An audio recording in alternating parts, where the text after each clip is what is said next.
Estaba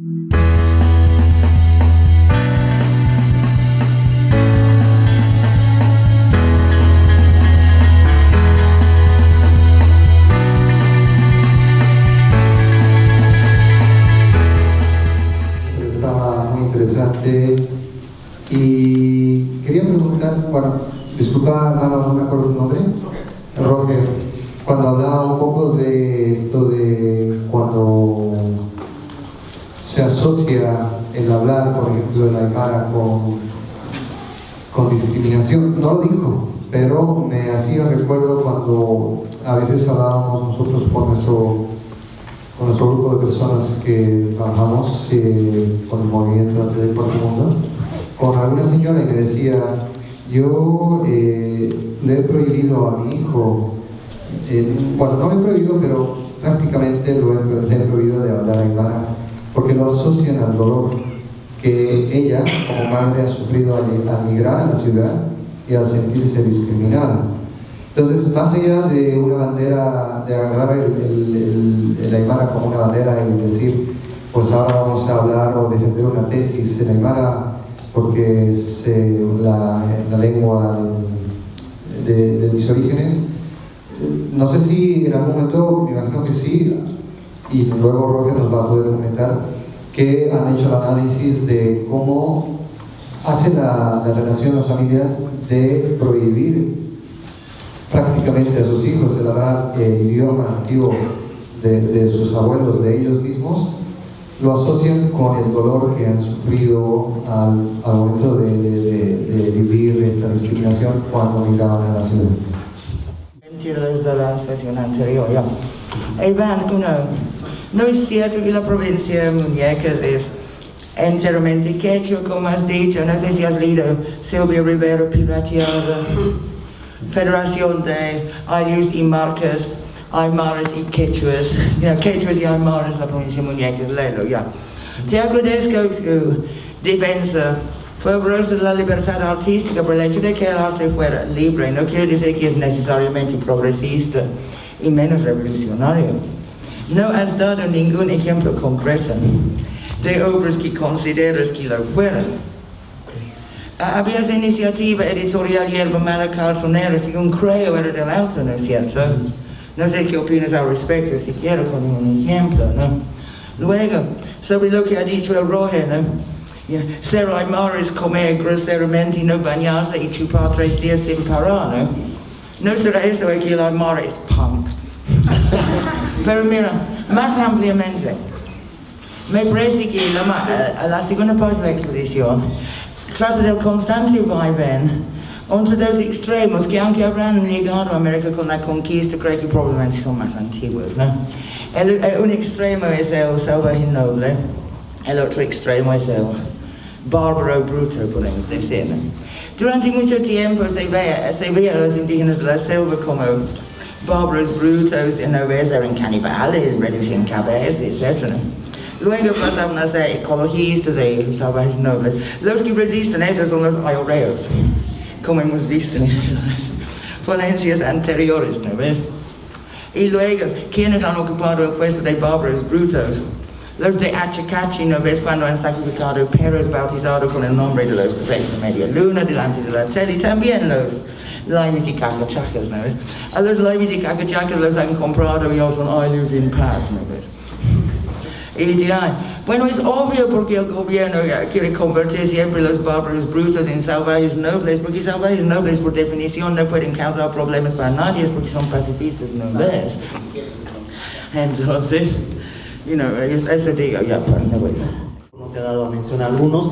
Y la segunda era esta también, ¿no? Un poco comentar contigo el tema de esa idealización que puede haber del arte o del artista, ¿no? Que quizás tiene que ver mucho más incluso con ciertas épocas, ¿no? Hace para ejemplitos muy cortos, quizás en el Alto hace muy fuerte todo el movimiento del hip hop con Ucamau Inque, Abraham Borges, y luego cómo eso deriva, si bien Abraham Borges ha muerto, pero con algunos que han heredado como Nina Uma, que la conocen bastante bien, luego se vuelve de alguna manera un poco funcional también al Estado plurinacional, está participando siempre de ciertos eventos, entonces quienes en su momento podían ser muy rebeldes o estar provocando mucho, luego también ese contexto histórico-político va a cambiar. Algo similar quizás pasa con Mamani Mamani, ¿no? Que en su momento es rechazado por muchos artistas, ¿no? Así con una mayúscula, que luego se vuelve muy funcional al gobierno actual y se vuelve un poco como esa estética del cambio, ¿no? Entonces por ahí discutirlo más que todo, ver esa idealización que puede ser muy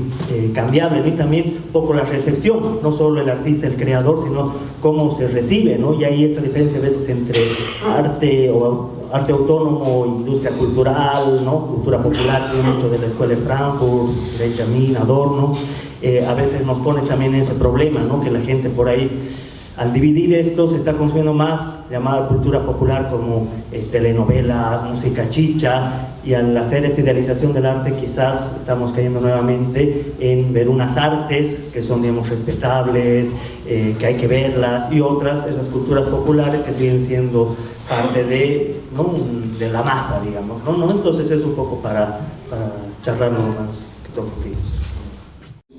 Bueno, es el resultado de esa realidad colonial que aún vivimos, ¿no? No sabemos que la colonia lo primero que ha hecho, o sea, el primer efecto de la colonia es poder dividir, ¿no? Dividir la nación, nuestra realidad, nuestra territorio en dos espacios, el de los blancos y el de los indios.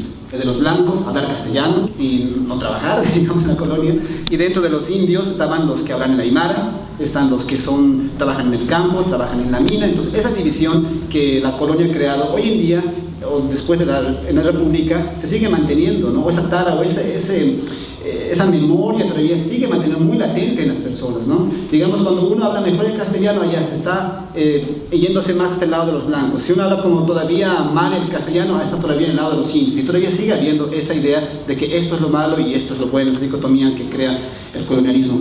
Pero hoy en día en la ciudad del Alto se está viendo muchos movimientos, sobre todo aprovecho para hacer propaganda un poco a mis cuates que son de Aymar y Aticaña, son unos jóvenes lingüistas de la UPEA también, que han creado una página en Facebook para enseñar el idioma aymara. Y ellos tienen una política bien interesante. Dicen que hay que volver a hablar aymara, sí, pero tiene que ser práctico. ¿De qué te vale aprender aymara si no sirve para poder relacionarte con la gente? ¿No? Ellos, por ejemplo, han creado una plataforma de Facebook, y ustedes lo pueden poner en el Facebook en configuraciones para poner el idioma, que hay inglés, alemán, italiano. Ya hay la opción aymara, digamos, para poner, ustedes pueden hacer la prueba en el Facebook y ponerlo en aymara para que tenga una función si quieren que los jóvenes puedan usarlo, ¿no? O hacer memes en aymara, porque el idioma aymara hoy en día, si ustedes van al Alto, funciona efectivamente en el comercio. Las señoras, para vender, es un buen idioma para poder regatear con las caseras o hablar con las caseras para comprar en el comercio. Pero en escenarios ideológicos o políticos todavía falta mucho. En la literatura mucho más, ¿no? Hay algunos cuentitos ahí en aymara, el cuento del lobo, del zorro, así, pero que son cuentos muy básicos para aprender de niños. No se está trabajando en la parte de recuperar el idioma aymara. Aymara y Aticaña ese grupo de jóvenes aymaras es un buen ejemplo, y yo en un pequeño escrito en el Pucara doy un ejemplo como algo clave, porque yo los he visto o los he conocido este grupo de un modo muy impactante. Yo estaba yendo de una charla de unos jailones así en La Paz que me han invitado unos ecologistas para poder hacer una política junto con ellos, como era el colectivo Curva del Alto. Venga, haremos una política ecologista. Y fuimos a la Plaza Baroba, nos fuimos a sentar en el cemento con tanto frío, yo estaba ahí en el cemento con puros jailones. Y luego más tarde tenía reunión con estos aymaras en el Alto. Y era bien chistoso cómo era el contraste, porque de estar con los jailones adinerados en la plaza, en plena plaza, en el cemento, en el frío, en La Paz, voy al Alto y me encuentro con estos aymaras en un edificio, el edificio Limani del Alto, que es uno de los nuevos, y en un patio de comidas muy elegante, con muchas luces, así, ¿no?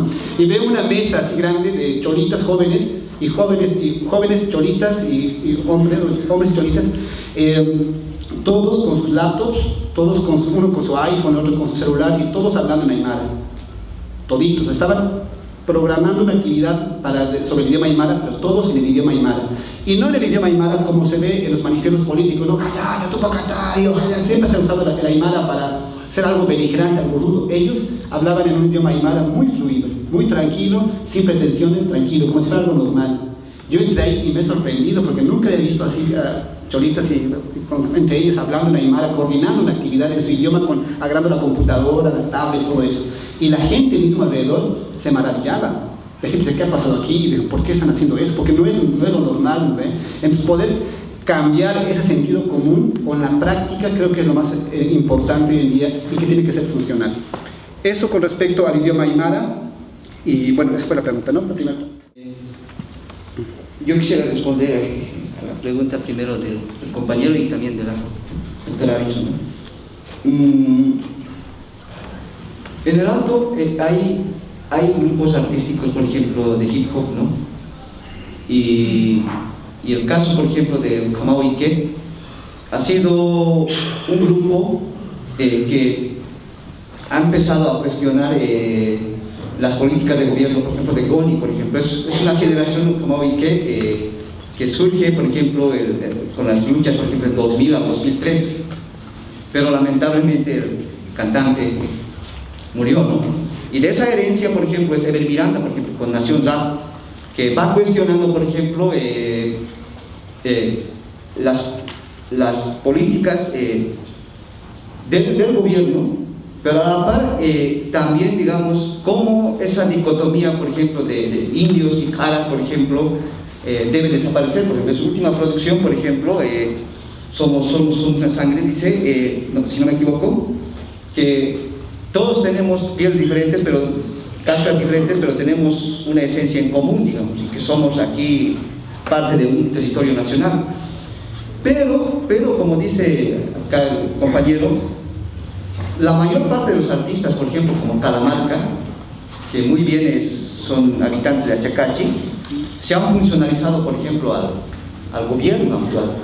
Incluso han sacado canciones, por ejemplo, Etiqueta Azul, que es meramente una alabanza, una oda, por ejemplo, al MAS, ¿no? Entonces ahí, en tanto el arte empieza a funcionalizarse al Estado, ya no se le puede llamar arte, porque ya está en función del Estado y eso se vuelve pretencioso. Y lo pretencioso, o sea, en la producción artística, o sea, no tiene que ocurrir, o sea, pretencioso es como decir, si yo tengo como Benedetti, por ejemplo, un dolor, por ejemplo, profundo, digamos, una crisis existencial, entonces básicamente yo voy a producir algo que para sacar el demonio o la inquietud o el dolor que me está causando, por ejemplo, en un escrito, por ejemplo.